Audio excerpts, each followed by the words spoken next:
I'm sure that most of us, perhaps all of us, have ordered something, some kind of product or service over the internet.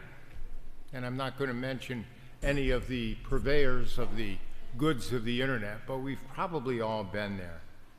So there was a man who ordered over the internet a tree house. Very noble thing to do. And the box arrived, and lo and behold, my greatest fear, some assembly required. And so he laid out all the parts on the floor and began reading the instructions to build this tree house. And he realized that the instructions for the tree house and parts were for a sailboat. And so he sent an email to the company complaining bitterly. And the company replied and said, "We're truly sorry that this happened and for any inconvenience you may have suffered. But maybe you will feel a little better if you consider the fascinating possibility that somewhere today there is someone out on a lake trying to build a tree house." In this gospel that we just heard from John, the gospel of the vine and the branches, I am the true vine, Jesus said. Jesus is giving us the right parts and the right instructions in images and metaphors that just speak to us in so many different ways, in such depth. Metaphors such as stay connected to me because I am the vine, to the Father as the vine is the vine grower. And I come to you in my spirit, the Spirit, as the wind that blows where it will. I love that passage from John that says, the wind, we don't know where it comes from, and we don't know where it's going, but we know it's there, just like God's Spirit. And even a non-gardener, I think, can identify with this imagery because it's a story of relationship, the vine and the branches, and the vine grower, a story of faith, of life, and ultimately of grace, God's gift to us that we don't need to earn or merit or manage or manipulate. All we need to do is to receive God's grace. And Jesus today provides us with a blueprint about us remaining in him and allowing him to remain in us. You know, there's a reciprocity here, a relationship, a flow, similar to the flow of the baptismal waters. And he tells all his disciples that they must carry on without him because he's speaking to them just before he died. And he reminds them that they're not fully formed yet. Who among us is? So little time and so much formation for each of us to go through. But he trusts that they can be fruitful disciples. Jesus trusts us that we can be fruitful disciples. And even when our world will disappoint us, turn against us, frustrate us, resist us, and in fact be hostile to us. And I think we need to be very clear that the world is hostile to the church of Jesus Christ. We heard that in the Acts of the Apostles, didn't we? When Paul came, nobody would believe him. They were afraid of him. Even the Greeks tried to kill him. They had to get him out of town. They put him on a boat and sent him elsewhere. So the church has been under persecution for a long, long time. But our solace is that God's Spirit remains in us and we remain in God's Spirit. I think Jesus underlines for us a one word in this gospel that he uses 8 times: remain, remain, abide in me, stick with me. So why didn't Jesus spell out a specific set of rules that we would follow so we know exactly what to do to remain in him.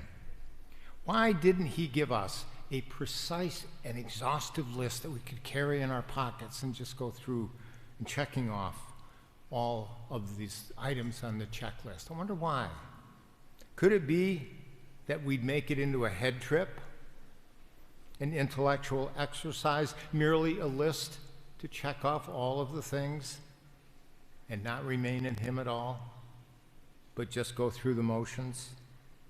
Could it be that it's because it would prevent us from going on that inner journey with the Lord to remain in him and allow him to remain in us, where the flow of conversation is free?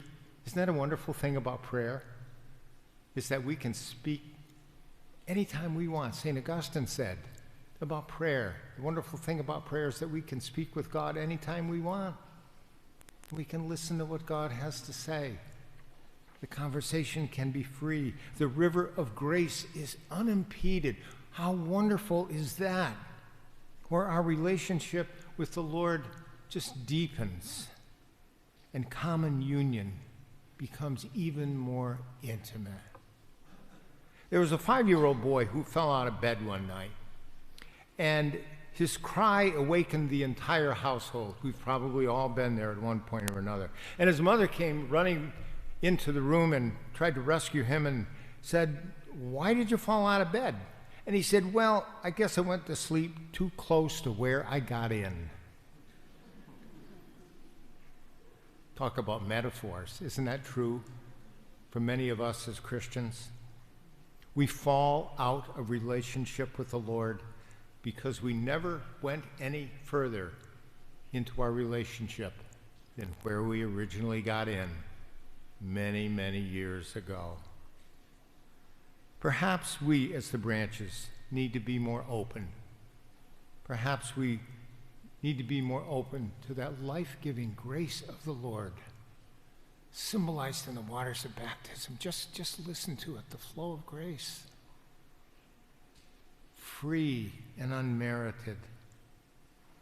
Perhaps we need to abide in the Lord. But how do we do that? Well, we can do that within the community of the church by faithfully participating, not just attending, but participating in our Eucharistic liturgies and in all the ministries of our community life. Individually, we can bring ourselves to prayer each day. I know it's hard, but I say to our confirmation kids, St. Paul says, pray always. How can we do that? And the kids go, I can't do that. Our lives are prayer. Simply by the way we live our lives, of just opening ourselves up to the Lord.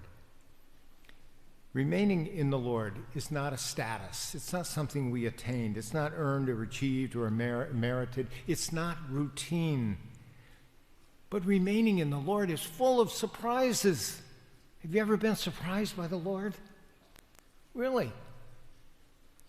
It's full of surprises, and it's a never-ending process. So let me just conclude by this reflection from St. Irenaeus. I have it on a corkboard above my desk at home, and it's entitled, "Let Your Clay Be Moist." And St. Irenaeus said, "It is not you who shapes God. It is God who shapes you. If then you are the work of God, await the hand of the artist who does all things in due season.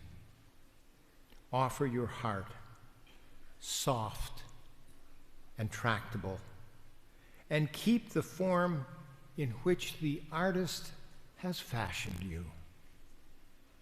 Let your clay be moist, lest you grow hard and lose the imprint of God's fingers." If our clay is moist, we shouldn't find ourselves in the middle of the lake trying to sail and put together a boat that's really a birdhouse.